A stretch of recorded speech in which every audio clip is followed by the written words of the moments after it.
Honor to welcome His Majesty the King of Morocco to the Oval Office. We've had a really good discussion about a number of matters.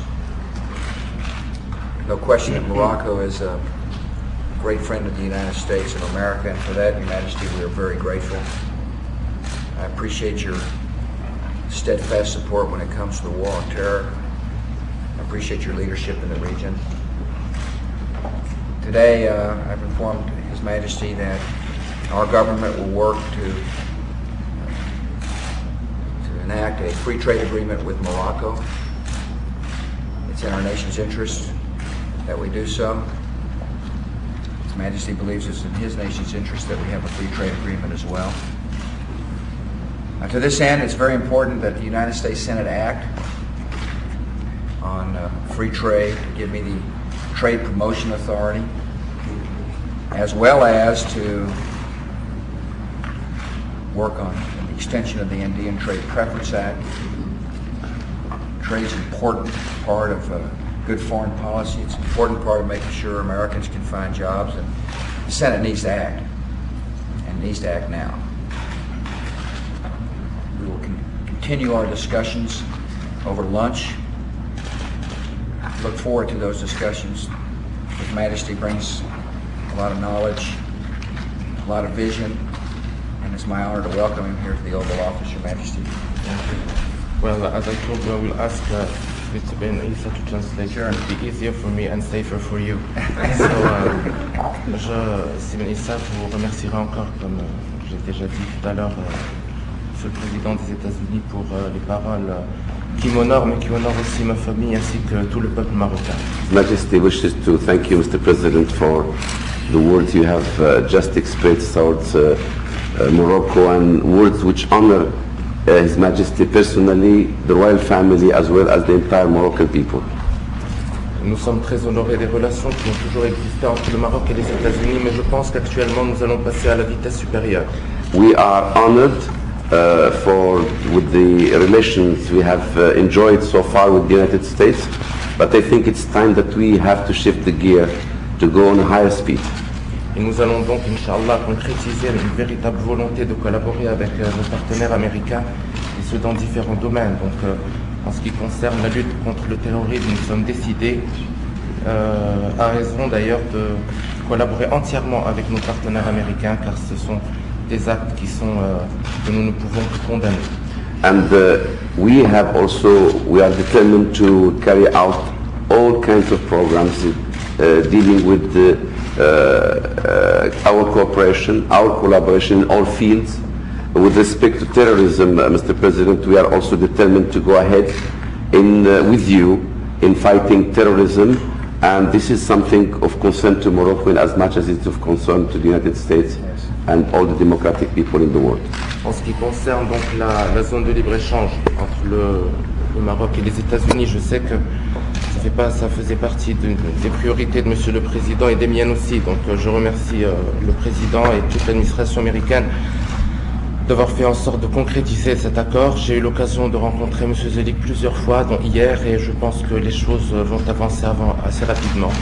Et je vais rencontrer donc des responsables américains qui s'occupent justement de ce volet afin de pouvoir le concrétiser le plus rapidement possible. With respect to the free trade zone which you have just announced, Mr. President, I would like to thank you and to tell you how much we appreciate this initiative coming from yourself, Mr. President, and from the United States.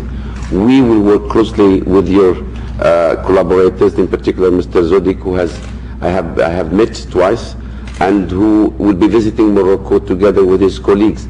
We will work very closely with them in order to bring about the concretization of this great program of cooperation and friendship between the United States and Morocco.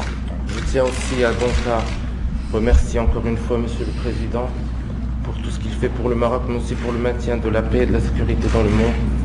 Je tiens aussi à remercier Monsieur le Secrétaire d'État, Monsieur Colin Powell, pour tout ce qu'il a fait pour essayer de ramener le calme et la tranquillité dans la région, en espérant qu'il n'a pas été trop traumatisé par mon accueil au Maroc lorsqu'on arrivait à Agadir la dernière.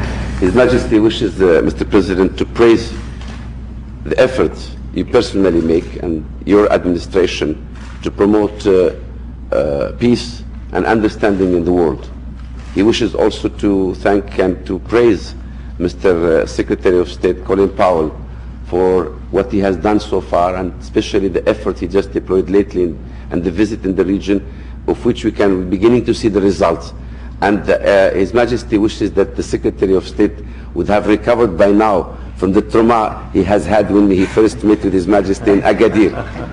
Et je tiens à remercier aussi Madame Tutwiler pour l'excellent travail qu'elle fait depuis son arrivée au Maroc. And I would like to thank also Mrs. Tetweller for the excellent work she has been doing since she arrived to Morocco.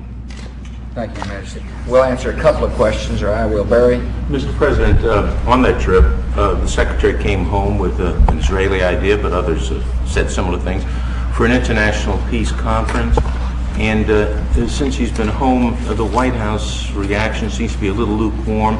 Is that something you think is a viable idea, a foreign ministers' conference perhaps? Well, what's first important to know that our government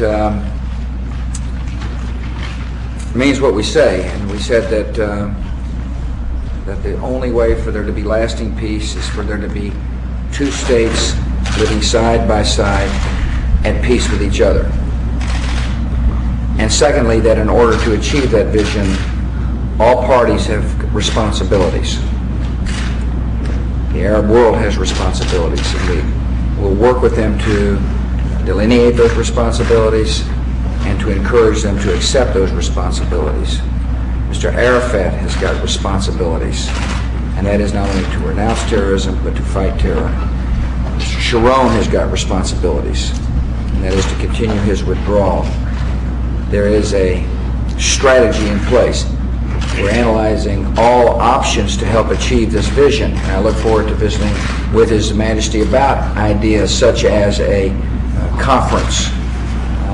The key is, however, for the leaders of the world to work toward that vision by assuming, accepting, and acting on the responsibilities necessary to achieve peace. Holland, do you hear? Who? Oh, there he is. Dave, yeah, sorry. Mr. I've heard of President, you before. are you concerned that the long hours and the pressure of working in this building will drive away more people like Karen Hughes? And would you be here without her? Well, first of all, Your Majesty, one of my close friends and advisor has informed the White House today that she's moving back to Texas. And the reason why is because her husband and son will be happier in Texas, and she had put her family ahead of her service to my government. And I am extremely grateful for that approach and that priority. And Karen Hughes will be changing her address, but she will still be in my inner circle. I value her judgment, and I will have her judgment. I value her advice, I have her advice, and I value her friendship, and I will have her friendship. Thank you all very much. Thank you. Lights.